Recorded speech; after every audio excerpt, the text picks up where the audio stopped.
Marcus didn't come here to negotiate, he came to settle. He thinks he's trading a daughter for a receipt that says paid in full, but he just handed a saint to a king who executes men for much less.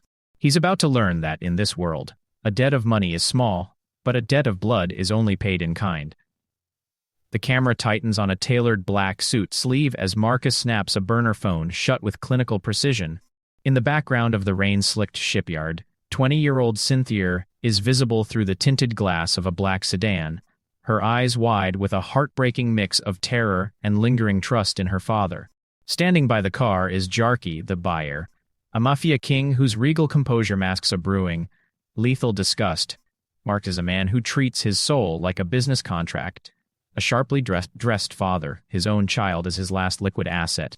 Consumed by a gambling debt that in his high society status, he orchestrates this ultimate betrayal to save his own skin.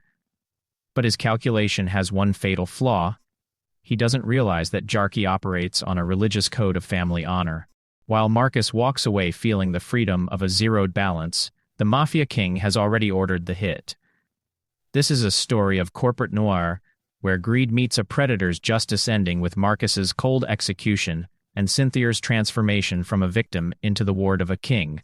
The scent of expensive cedarwood and aged scotch hung heavy in the air of the penthouse office, a space designed to scream success so loudly that no one would hear the silence of a man's soul. Marcus stood before the floor-to-ceiling glass, his reflection superimposed over the shimmering city lights of the metropolis below. He adjusted his silk tie with the practiced precision of a surgeon. In his world, a wrinkle in a suit was a crack in the armor, and Marcus could not afford to look like a man who was currently drowning. To the outside world, Marcus was the gold standard of the East Asian elite, high-level consultant who managed crises for the untouchable.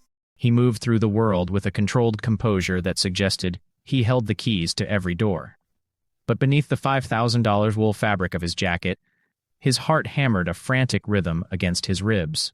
Every time his phone vibrated on the mahogany desk behind him, a jolt of pure, cold adrenaline shot through his veins. He turned from the window and picked up the device. The screen illuminated his face, casting a clinical blue glow over his sharp features. It wasn't a business notification or a message from his wife, Lucia. It was a simple, stark balance from an underground betting exchange. The number was red, preceded by a negative sign, and followed by 6 digits that had grown like a cancer over the last 3 months. He had bet on the volatility of the markets, convinced his superior intellect could outsmart the chaos of the house. He had been wrong. Marcus sat in his leather chair, the silence of the room suddenly feeling claustrophobic. Just an hour ago, he had been at a gala, clinking crystal flutes with senators and CEOs, laughing at jokes that weren't funny, playing the part of the man who had everything. No one saw the way his fingers trespassed toward his pockets every few minutes, checking for the messages that were now arriving with increasing violence. The creditors were no longer using polite language. They had stopped calling him sir. A soft knock at the door broke his trance. He didn't flinch, that would show weakness. Instead, he locked his phone and looked up with a mask of perfect, professional calm. It was Cynthier. She was dressed for her university fundraiser, looking every bit the protected, bright-eyed daughter he had raised in this fortress of glass and steel. She leaned against the doorframe, her natural afro-textured hair framed by the soft hallway light. She looked at him with a quiet concern, her emotional intelligence picking up on the static in the air that his business partners always missed. "You're working late again, Dad," she said, her voice grounded and warm. "Lucia said the dinner is getting cold. Are you coming home soon?" Marcus looked at her, and for a fleeting second, the corporate noir logic of his mind flickered. He saw her not just as his daughter, but as a masterpiece of his own making, the ultimate proof of his success. But then, the phone vibrated again. A new message flashed on the locked screen. "The king doesn't late. Midnight at the docks, or him to the penthouse." The fear, sharp and metallic, tasted like copper in his mouth. He realized then that the tailored mask was no longer protecting him. It was suffocating him. He couldn't lose this office. He couldn't lose the penthouse or the respect of the men who feared him. He looked at Cynthier, and the emotional detachment he had cultivated for decades in boardrooms finally took hold of his heart. He began to calculate. He didn't see a child. He saw a bargaining chip. He saw a way to transfer of his sins onto shoulders that weren't his own. "I'll be there soon, Cynthier," he said, his voice as smooth as polished stone. "I just have one last transaction to finalize. Go ahead with your mother. I've arranged a special trip for us tomorrow. A fresh start." Cynthier nodded, though the cautious, observant tension in her shoulders didn't fade. She wanted to believe him. She had spent 20 years believing the man in the suit was a hero. As she turned to leave, Marcus picked up his phone. His thumb hovered over the contact for the king's intermediary. The secret debt was a monster that required a sacrifice, and Marcus had decided he wouldn't be the one to bleed. He stood up, draped his overcoat over his arm, and walked out of the office, the lights dimming automatically behind him. The mask was back in place, tighter and more terrifying than ever. He wasn't going to dinner. He was going to the docks to see what a soul was worth on the open market. The transition from the sterile luxury of the penthouse to the damp, industrial graveyard of the pier was a descent Marcus made with a rigid, desperate grace. Himself, wanting no witnesses to the smell of low-tide salt and rotting wood that clung to this corner of the city, he parked his car, a vehicle that cost more than most men made in a decade, among rusted shipping containers that looked like the jagged teeth of a trap. He didn't have to wait long. Out of the fog emerged a figure that redefined the meaning of authority. Jarky did not arrive with the loud, performative violence of a common thug. He moved with the quiet, terrifying gravity of a man who owned the air everyone else breathed. He was flanked by two shadows, but Jarky himself was the sun around which the darkness orbited. He was impeccably dressed, his coat draped over his shoulders, his expression a masterpiece of emotional restraint. He looked less like a criminal and more like a sovereign visiting a fallen province. Marcus stepped forward, his leather shoes clicking against the wet pavement. He felt the weight of the digital tablet in his pocket, containing the dossiers and the value of his offering. For a moment, his throat constricted, not with guilt, but with the sheer scale of the gamble. "You're late, Marcus," Jarky said. His voice was a low, melodic baritone, devoid of anger, but heavy with the implication of consequence. "I had to ensure we weren't followed," Marcus lied, his voice holding steady, the corporate mask firmly fixed. "I respect your time, Jarky. More importantly, I respect the debt. I'm not here to ask for an extension, I'm here to offer a permanent resolution." Jarky tilted his slightly, a gesture of mild curiosity. "Money is a fluid thing. It flows in, it flows out, but your debt has become stagnant. It's starting to smell like failure. What could you possibly offer that carries more weight than the millions you've bled into the tables?" Marcus took a breath, the cold air stinging his lungs. This was the moment where the father died and the predator took over. Liquid assets are temporary, but influence and legacy, those are the only currencies that matter to a man of your stature. "I have a daughter, Cynthier. She is 20, educated, and carries the pedigree of my name and my connections. She is a saint in a city of sinners." The silence that followed was absolute. The waves lapped against the pier like a countdown. Jarky didn't move. He didn't blink. He simply watched Marcus with eyes that seemed to be peeling back the layers of the man's expensive suit to look at the rot beneath. "You are offering me your blood," Jarky said, his tone unreadable, "to settle a balance of paper and ink." "I am offering you a ward," Marcus corrected, leaning into the clinical language of a merger. "She is a blank slate of high value. She can be the bridge to the social circles you currently have to force your way into. Under your guidance, she is an asset that appreciates. My debt is erased, and you gain a key to the upper echelon that no amount of cash can buy." Marcus pulled the tablet from his pocket and tapped the screen, showing Jarky a photo of Cynthier. In the image, she was laughing, her natural hair hallowed by sunlight, her expression radiating a purity that Marcus had long ago traded away. He watched Jarky's face for a flicker of greed, a sign of the buyer's interest. Jarky stepped closer, entering Marcus's personal space. The scent of expensive tobacco and something metallic, perhaps the ghost of a weapon, hit Marcus's senses. Jarky looked at the photo, then slowly shifted his gaze to Marcus's eyes. For the first time, a small, chilling smile touched the corners of the king's mouth. It wasn't the smile of a business partner. It was the smile of a man watching a moth fly directly into a flame. "She is beautiful," Jarky whispered. "She has the eyes of someone who still believes the world is a kind place. Someone who believes her father is a mountain that will always stand between her and." "She is a pragmatic choice." Marcus said, his heart hammering against his ribs. Deal? Jarky reached out and took the tablet, his fingers grazing Marcus's hand. Marcus felt a shiver of ice. I have never seen a man value his own life so highly that he would use child as a Jarky softly. It is fascinating. Most men beg for their lives. You? You trade yours for hers. Very well, Marcus. Bring her to the shipyard tomorrow night. If she is everything you claim, your debt dies with the sunrise.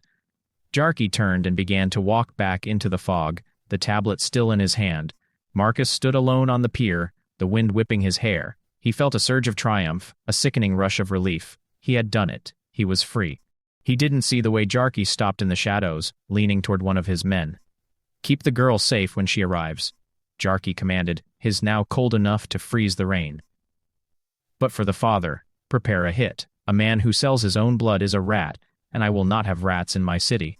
The dining room was an architectural masterpiece of cold marble and soft, amber lighting, a space designed to showcase a family that was, on paper, perfect. Marcus sat at the head of the table, the silver fork in his hand, feeling unnaturally heavy. Before him sat a meal that had cost more than some families earned in a month-seared sea bass, organic greens, and a vintage white wine that sparkled like liquid gold under the chandelier. To anyone looking through the windows of the penthouse, it was a portrait of the elite. To Marcus, it was a funeral wake for a life he was about to discard. Opposite him, Lucia moved with a quiet, graceful efficiency, though the air around her was thick with a tension she couldn't quite name. She was a woman of sharp intuition, her eyes frequently darting toward Marcus as he stared at his plate. She hadn't touched her wine. You've been quiet since you walked through the door, Marcus, Lucia said, her voice cutting through the soft hum of the air conditioning. The transaction you mentioned, I assume it went well? Marcus didn't look up immediately. He took a slow, deliberate sip of wine, letting the acidity tongue. Beyond well, he replied, his voice a smooth, practiced baritone. The firm is entering a new phase. We're diversifying. In fact, I've managed to secure an opportunity for Cynthier that we simply couldn't pass up. At the mention of her name, looked up from her salad. She looked vibrant, her natural hair catching the light, her face open and trusting. The quiet concern she had shown in his office earlier had been momentarily tucked away, replaced by the excitement of a daughter who still looked at her father as an architect of her future. An opportunity? Cynthier asked. Is this about the internship in London? Better, Marcus said, finally meeting her gaze. He felt a flicker of something in his chest, not regret, but a primal, vestigial twitch of a conscience he had long ago smothered for the sake of his tailored mask. He looked at her and saw the $40,000 credit.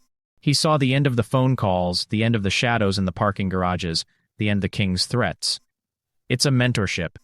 With a man of immense influence, he's seen your portfolio, Cynthier. He wants to take you under his wing personally. It starts tonight. Lucia's fork clicked sharply against her china. Tonight? Marcus, that's absurd. She has classes tomorrow. We haven't even vetted this person. I have vetted him, Lucia. Marcus snapped, the clinical coldness of the boardroom bleeding into his tone. He regained his composure instantly, softening his features into a mask of paternal reassurance. This is Jarky. He operates on a level we don't even discuss at this table. It's an immersion into high-level diplomacy and asset management. It's the kind of door that only opens once. Cynthier looked between her parents, her shoulders drawing in slightly. The cautious alertness was back. She sensed the shift in the room, the way the air seemed to thin. I don't know, Dad, it feels sudden. Life is sudden, Cynthier, Marcus said, leaning forward. He reached across the table and placed his hand over hers. His skin was cold. I've spent my life building walls to protect you. This isn't a job. It's the final piece of the foundation. I need you to trust me, like you always have. The lie hung in the air, shimmering and foul. Marcus watched his daughter's face, watching the moment her loyalty over logic. She gave him a small, hesitant nod.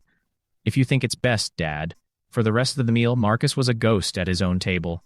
He watched Lucia laugh at a small joke Cynthier made, the sound echoing in the hollow chambers of the penthouse. He looked at the family photos on the mantel, the trips to the Swiss Alps, the sailing in the Mediterranean, and realized they were all just stage props for a play that had finally reached its final act. He wasn't a father anymore. He was a broker closing a deal. He looked at his watch. The digital numbers ticked toward midnight with the clinical indifference of a countdown. He felt a strange sense of peace, the kind that comes when a man has finally accepted his own damnation. He wasn't losing his family. He was reallocating them to ensure his own survival. As they rose from the table, Marcus caught Lucia's eye. For a split second, the mask slipped, and she saw the abyss behind his eyes. She opened her mouth to speak, to demand the truth, but Marcus turned away to grab his coat. "Get your bag, Cynthier," he said, his back to them, his voice as cold and sharp as a winter morning. "The car is waiting. We don't keep a man like Jarky waiting." He didn't look back at the dining room. He didn't look at the half-eaten meal or the woman he had promised to protect. He walked toward the elevator. The weight of the betrayal settled comfortably on his shoulders like a well-fitted suit. The drive to the shipyard was a study in suffocating silence. The city's neon lights blurred against the rain-streaked windows of the sedan, casting flickering shades of blue and crimson across Marcus's stone-cold profile. Cynthier sat in the passenger seat, her hands gripped tightly in her lap. The quiet concern that had shadowed her all evening had sharpened into a visceral, pulsing dread. This didn't feel like a mentorship, didn't feel like a new beginning, it felt like an ending. As the car crunched over the gravel of the industrial pier, the towering skeletons of shipping cranes loomed out of the fog. Marcus killed the engine. The silence that followed was heavy, broken only by the rhythmic ticking of the cooling metal. "Dad," Cynthier whispered, her voice trembling. "Why are we here?" "There are no offices here. No one does business at the docks at midnight." Marcus didn't look at her. He stared straight ahead at the sleek black car idling 50 yards away, its headlights cutting through the mist like the eyes of a predator. "I told you, Cynthier. Jarky is a man of unconventional methods. High-level security requires privacy. Now, take your bag and get out of the car." "No, no," her voice gaining a desperate edge as she looked at the two shadows standing beside the black sedan. "Something is wrong. Please, let's just go home. We can talk to Mom." Marcus finally turned. The tailored mask was fully fastened, his expression devoid of the warm expression from a father. "You will get out of this car, and you will show him the respect I taught you. This is the only way the debt is settled. Do you understand? The only way." The word debt hit her like a physical blow. Cynthier's eyes went wide as the pieces of the last few months began to click into a horrific mosaic. The late-night phone calls, the sweating, the frantic checking of the markets, and the cold detachment that had replaced his affection. She wasn't an intern. She wasn't a student. "You sold me," she breathed, the realization shattering her voice. "You're giving me to these people to pay for your mistakes." "I am securing your future," Marcus snapped, though even he couldn't make the lie sound convincing in the face of her grief. He reached across her, popped the door, and practically shoved her into the damp night air. The shipyard was freezing. Cynthier stood on the cracked asphalt, her natural hair dampening in the mist, her professional attire looking tragically out of place against the rusted iron and salt rot. Jarky stepped forward from the shadows of his vehicle. He was, as Marcus remembered, sharply dressed, regal, and terrifyingly calm. He looked at the trembling girl, then shifted his gaze to Marcus, who had stepped out of the car but remained behind the safety of his door. "She is here as promised," Marcus said, his voice cracking slightly before he regained his corporate steel. "The documents are in her bag. She is yours. Our business is concluded." Jarky walked toward Cynthier. He didn't move like a buyer checking merchandise. He moved like a judge. He stopped a few feet from her. Cynthier looked up at him, her face a mask of raw, emotional vulnerability. She didn't beg. She stood her ground, her shoulders drawing in. Her intelligent eyes searched Jarky's face for a glimmer of the monster her father had described. "Look at me, child," Jarky said softly. His voice was a stark contrast to the mechanical coldness of Marcus. Cynthier met his gaze. "He's lying," she whispered, a single tear carving a path through the rain on her cheek. "He told me this was a mentorship. He told me he was protecting me." Jarky's eyes narrowed, flickering toward Marcus with a flash of genuine, diamond-hard loathing. The Mafia King reached out, not to grab her, but to gently take the strap of the bag from her shaking shoulder. He handed it to one of his men. "He is a man who uses words to hide his cowardice," Jarky said, his eyes never leaving Cynthier's. "But you are no longer his concern. You are under my roof now. And in my house, we do not lie to our own." Jarky called out, a note of pathetic triumph in his voice. "The account, is it cleared?" Jarky turned his head slowly, looking at Marcus as if he were a particularly foul insect crawling across a silk sheet. The money is gone, Marcus. Your ledger is clean. You are free to return to your penthouse and your scotch. Marcus let out a breath he seemed to have been holding for months. He didn't look at Cynthier's face as she watched him, the man she had loved, the man who was now stepping back into his car, ready to drive away and leave her in the dark. He didn't see the way her heart broke, the final snap of a bond that had defined her life. "Goodbye," Marcus said, his hand on the ignition. "You'll understand one day. It was for the family." He reversed the car and sped away, his taillights disappearing into the fog like fading embers. Cynthier stood alone between the Mafia King and the abyss. She expected the hand of a captor to fall on her shoulder. Instead, Jarky stepped aside, gesturing toward the warm, leather-scented interior of his sedan. "He thinks he bought his life," Jarky said, his voice dropping to a dangerous, icy whisper. "He doesn't realize that I find the smell of a rat more offensive than the loss of a debt." The drive back to the city was the smoothest Marcus had experienced in years. The phantom weight that had been crushing his chest, the relentless, suffocating pressure of the six-figure debt had vanished, replaced by a hollow, airy lightness. He watched the shipyard recede in his rearview mirror until the silhouettes of the cranes were swallowed by the mist. He didn't think about Cynthia's face or the way her voice had broken when she realized the truth. He focused instead on the digital glow of his banking app. The red numbers were gone. The slate was clean. He felt like a god who had survived a lightning strike. As he entered the upscale district of the city, the neon lights felt warmer, more welcoming. He pulled over in front of an exclusive late-night boutique. He stepped out of the car, adjusting his tailored jacket, his posture upright and confident once more. He was no longer a man on the run. He was Marcus, the high-level consultant, a man of means and controlled composure. Inside the boutique, the clerk recognized him immediately. "A celebratory night, Mr. Marcus." "The best," Marcus replied, his voice a smooth baritone. He gestured toward a bottle of 1945 quality resting in a climate-controlled case. It cost more than a mid-sized sedan, but to Marcus the price was irrelevant. It was a trophy, a symbol that he had outmaneuvered the world. "I'll take that one." "Chilled, please." Back in the penthouse, the silence was no longer claustrophobic. It was triumphant. He bypassed the dining room, where the remains of the last dinner still sat like a museum exhibit, and went straight to his study. He poured a glass of the dark, velvet liquid and sat in his leather chair, looking out at the skyline. To a fresh start, he whispered to his reflection in the glass. He took a sip, expecting the taste of victory. But as the wine hit his tongue, a strange sensation crept over him. The penthouse felt unnaturally quiet. The hum of the air conditioning seemed to sync with the steady, rhythmic thumping of his own heart, which was beginning to accelerate for no reason. He looked at his phone, expecting a frantic call from Lucia, but there was nothing. No messages, no alerts, just a void. He had bought his freedom, but as he sat in the center of his luxury, he realized he was sitting in a tomb. The phantom freedom began to feel less like a release and more like a vacuum. He had erased the debt, but in doing so, he had erased the only people who gave the penthouse a soul.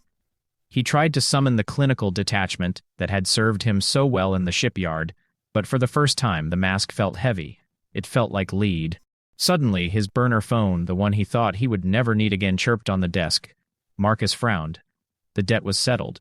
Jarky had given his word. He picked up the device, his hand trembling slightly. It wasn't a text. It was a notification that a new contact had been added to his private cloud. A live GPS feed. He tapped the icon. A small, pulsing red dot appeared on a map of the city. It wasn't Cynthier's location. The dot was stationary, parked exactly 3 floors below his own penthouse. The wine suddenly tasted like copper. Marcus stood up, walking back to the window. He looked down at the street.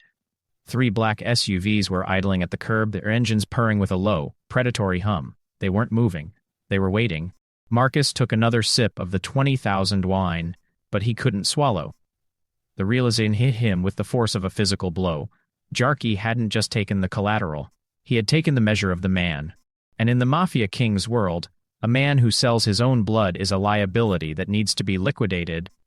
The freedom he had felt moments ago was a ghost. He hadn't made it. He had simply moved from a cage of debt into a cage of bone.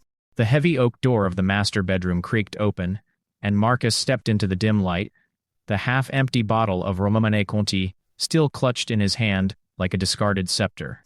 He expected to find Lucia asleep, or perhaps pacing the floor in a state of motherly worry that he could easily soothe with a few placed lies. Instead, he found her sitting perfectly still on the edge of the bed, her silhouette framed by the cold, blue moonlight spilling through the window.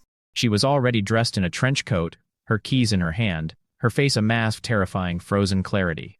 "Where is she?" asked. Her voice wasn't loud, it was a low, jagged blade that sliced through the lingering hum of the wine in Marcus's brain. Marcus straightened his shoulders, instinctively reaching for the tailored mask of his professional composure. He took a slow sip from the bottle, attempting to project an air of calm authority. "I told you, Lucia. The mentorship. The car took her to the private estate for the orientation. It was all very sudden, but the opportunity, stop," she hissed, standing up. She moved into the light, and for the first time in 20 years, Marcus saw her not as his wife, but as a stranger who had finally seen behind his curtain. "I called the university. I called the firm. I even called the driver you claim to have hired. No one knows anything. But I saw your face when you left this house, Marcus. I saw the way you looked at her like a man looking at a winning ticket." Marcus felt the clinical detachment begin to fail him. The phantom freedom he had celebrated minutes ago was curdling into a sharp, metallic fear. He set the bottle down on the vanity with a heavy thud. "You don't understand the scale of what I was facing. This isn't just about money. It was about everything. The penthouse, our reputation, our lives. We're being hunted. Where is our daughter?" Lucia repeated, stepping closer, her eyes searching his for a spark of the man she thought she had married. When she saw only the cold, calculating void of a broker, her hand flew to her mouth. "Oh God, the debt. The gambling. You didn't just lose the money, did you?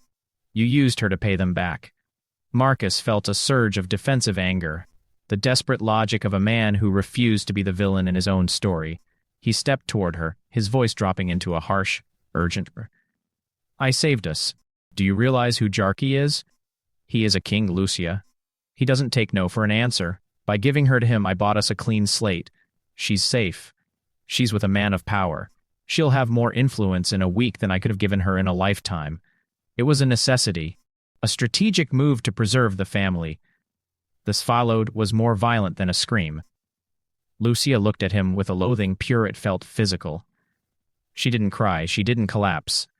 She simply backed away from him as if he were a rotting corpse. "You didn't preserve the family, Marcus," she said, her voice trembling with the weight of her wrath. "You traded the only thing that made us a family for a suit and a view of the city. You think you're a king because you made a deal. You're a rat. And even the monsters you deal with can smell it on you. I did it for you," Marcus shouted, his composure finally shattering. "I did it so we wouldn't end up in a gutter. I would rather have lived in a gutter with my daughter than in a palace built on her skin," Lucia replied.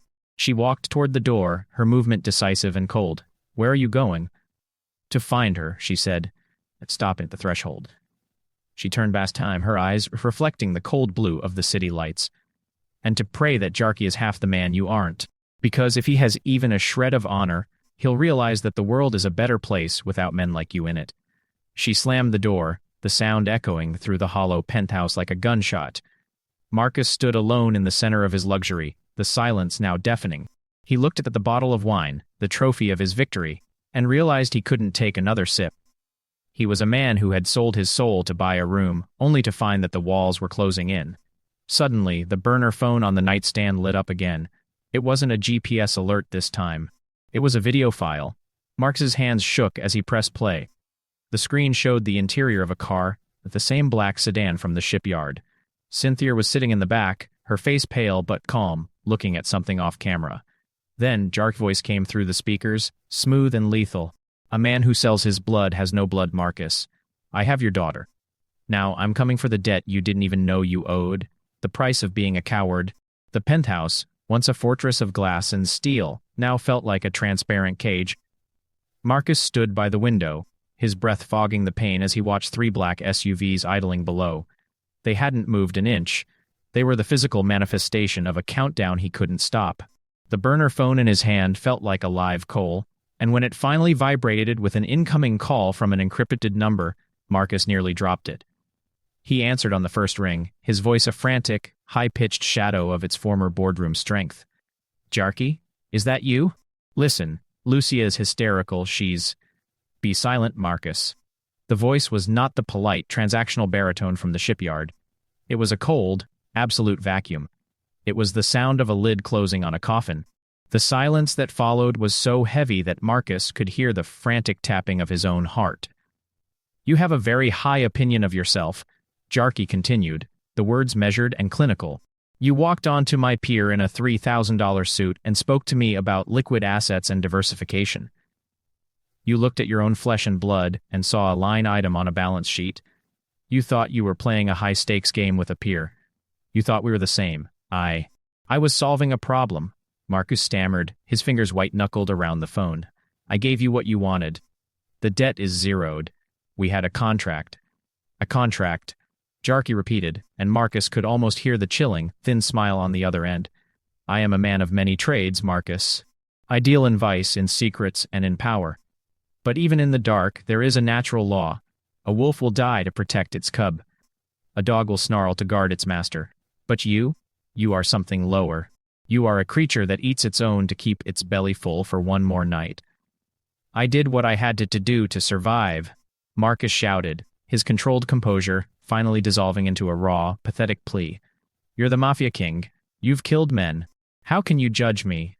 I kill men who know the risks of the life they chose. Jarky's voice dropped an octave, turning into a serrated edge. I execute rivals. I remove threats. But I have never, in all my years, found anything as repulsive as the sight of you shoving that girl toward me to save your own pathetic skin. When I looked into your daughter's eyes, I didn't see an asset. I saw the victim of a monster who wears a tie. You didn't just sell her, Marcus. You proved that you are a rot in the foundation of this city. Marcus felt a cold sweat break across his forehead. What are you saying? You said the debt was settled. The financial debt is gone, Jarky said, and the sound of a car door closing echoed through the line. But you've opened a moral one. And in my kingdom, that carries a much higher interest rate. I didn't take your daughter to use her, Marcus. I took her to remove her from the presence of a parasite. She is safe. She is eating. She is realizing, for the first time, that a stranger has more honor than her father. You can't do this. Marcus, backing away from the window as if the glass itself could no longer protect him.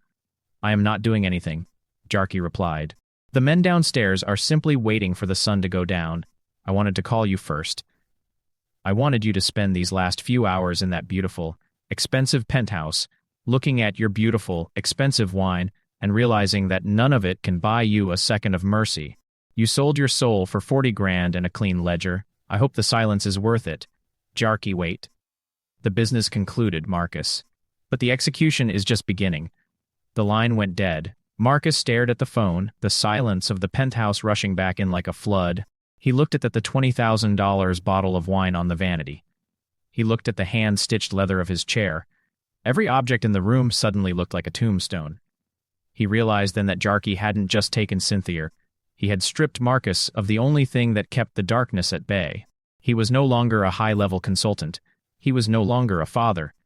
He was just a man in a dark room, waiting for the men in the black SUVs to decide that the sun had set far enough.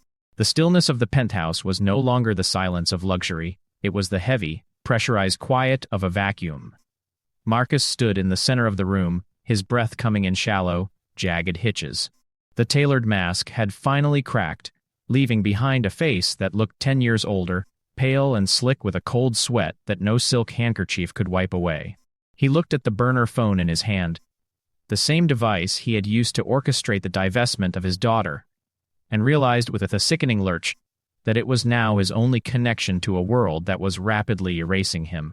He moved to his desk, his fingers trembling so violently he nearly dropped the device. He needed help.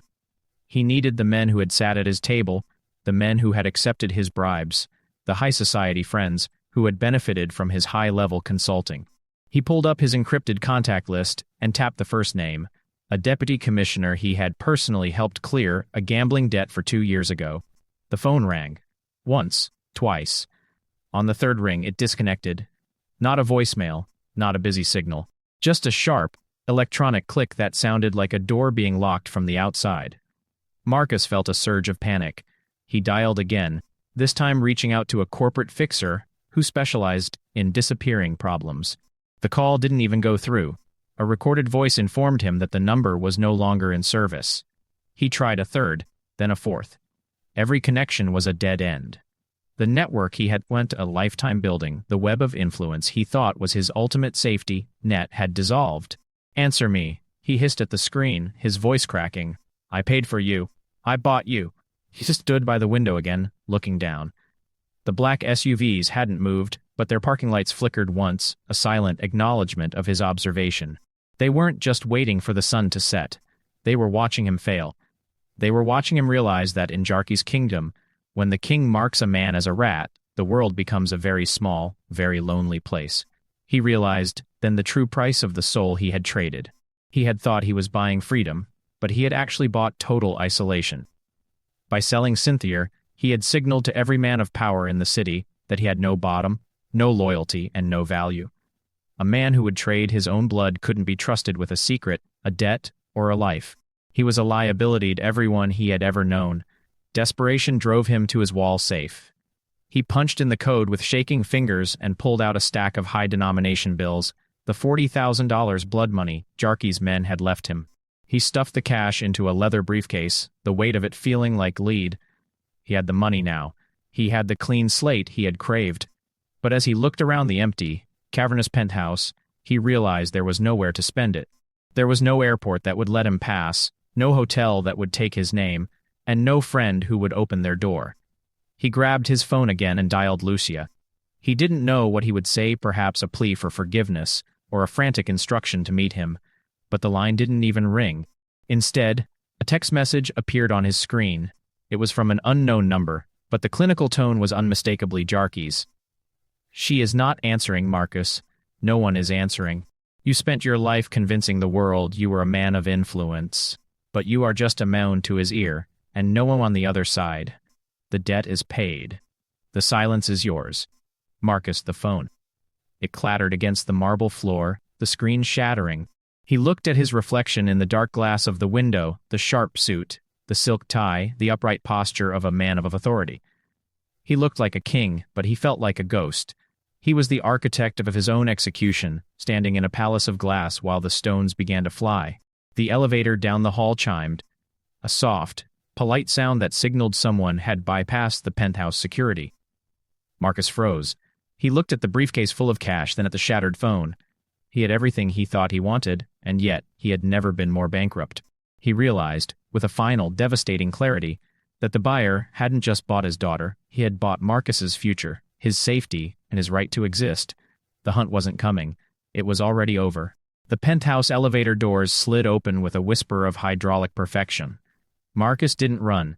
There was nowhere left to go, and the clinical detachment that had been his shield for 20 years finally solidified into a hollow, frozen mask.